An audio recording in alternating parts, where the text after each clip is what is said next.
નમસ્કાર, ગુજરાત ફર્સ્ટ સાથે હું છું ધ્રુવિશા. આપની સાથે સમાચારોની શરૂઆત કરીએ. રાજકોટમાં ડેપ્યુટી મેયર અને તેમના ભાઈ પર હુમલાની ઘટના સામે આવી છે. કુખ્યાત સની પાજીકા ધાબાના સંચાલક સન્ની અને તેના સાગરીતો દ્વારા રાજકોટના ડેપ્યુટી મેયર નરેન્દ્રસિંહ જાડેજા અને તેમના ભાઈ રવિરાજસિંહ જાડેજા પર હુમલો કરવામાં આવ્યો.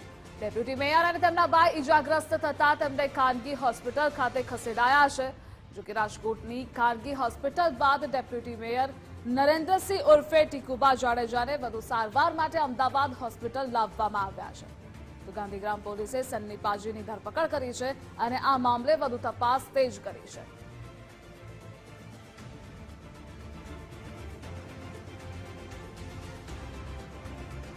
તો રાજકોટમાં ડેપ્યુટી મેયર અને તેમના ભાઈ પર હુમલાની આ ઘટના સામે આવી છે. કુખ્યાત સન્ની પાજીદા ધાબાના સંચાલક સન્ની દ્વારા હુમલો કરવામાં આવ્યો છે. તેના સાગરીતો દ્વારા રાજકોટના ડેપ્યુટી મેયર પર હુમલાની આ ઘટના બની છે. નરેન્દ્રસિંહ જાડેજા કે જેઓને હોસ્પિટલ ખાતે વધુ સારવાર માટે ખસેડવામાં આવ્યા છે.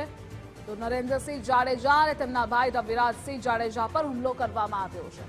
ડેપ્યુટી મેયર અને તેમના ભાઈ ઇજાગ્રસ્ત થતા તેમને ખાનગી હોસ્પિટલ ખાતે ખસેડવામાં આવ્યા છે. જોકે ડેપ્યુટી મેયર નરેન્દ્રસિંહ ઉર્ફે ટીકુબા જાડેજાને વધુ સારવાર માટે અમદાવાદ લાવવામાં આવ્યા છે. જોકે આ પહેલા પણ સન્ની પાજી અનેક વખત વિવાદોમાં આવી ચૂક્યા છે. ત્યારે ફરી એક વખત તેઓ દ્વારા આ હુમલો કરવામાં આવ્યો છે. ગાંધીગ્રામ પોલીસે સન્ની પાજીની ધરપકડ પણ કરી છે. અનેક વખત વિવાદોમાં તેમનું ધાબા પણ આવેલું છે અને સન્ની પાજી પણ વિવાદોના ઘેરામાં રહ્યા છે. જોકે હુમલાની આ ઘટના બની છે. ડેપ્યુટી મેયર પર હુમલો કરવામાં આવ્યો છે. સન્ની પાજી પર આરોપો છે તેમના દ્વારા આ હુમલો કરવામાં આવ્યો. તેમના સાગરીતો આવ્યા હતા અને આ હુમલાને અંજામ આપ્યો છે. જોકે સન્ની પાજીની ગાંધીગ્રામ પોલીસ દ્વારા ધરપકડ કરવામાં આવી છે અને આ જ મામલે તપાસ પણ તેજ કરી દેવામાં આવી છે. રાજકોટના ડેપ્યુટી મેયર નરેન્દ્રસિંહ જાડેજા જેમના પર આ હુમલો થયો છે, સન્ની પાજી દ્વારા હુમલાની આ ઘટના સામે આવી છે અને આ જ મુદ્દે આપણી સાથે સંવાદદાતા ગૌતમ જોડાયેલા છે. ગૌતમ, સન્ની પાજી દ્વારા રાજકોટના ડેપ્યુટી મેયર પર હુમલો થયો છે. આખરે કારણ શું સામે આવ્યું છે? જોકે સન્ની પાજી સામે પોલીસ દ્વારા શું કાર્યવાહી કરવામાં આવી તે પણ જણાવશો.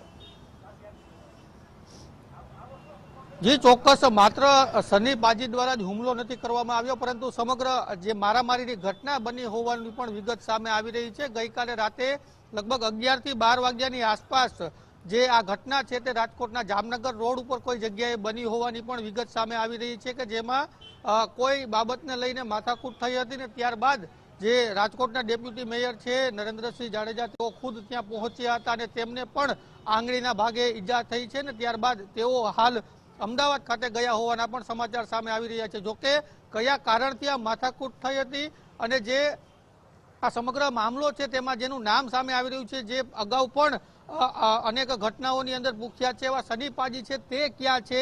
આ તમામ બાબતોને લઈને હજુ પણ સવાલો છે અને મોટી વાત તો એ છે કે જો રાજકોટના ડેપ્યુટી મેયર છે તેની સાથે જો આ પ્રકારની ઘટના બનતી હોય તો આ ખૂબ જ ગંભીર બાબત છે અને કાયદો અને વ્યવસ્થાને લઈને પણ અનેક સવાલો રાજકોટમાં ઉભા થઈ રહ્યા છે. જી ગૌતમ, જોડાવા બદલ આભાર આપનો. તો કાયદો વ્યવસ્થાની સ્થિતિ પર પણ સવાલો થઈ રહ્યા છે. સન્ની પાજી અને તેના સાગરીતો દ્વારા રાજકોટના ડેપ્યુટી મેયર પર આ હુમલો કરવામાં આવ્યો છે. જોકે સ્પષ્ટ કારણ સામે નથી આવ્યું, પરંતુ રાજકોટના ડેપ્યુટી મેયર અને તેમના ભાઈ પર હુમલો કરવામાં આવ્યો છે.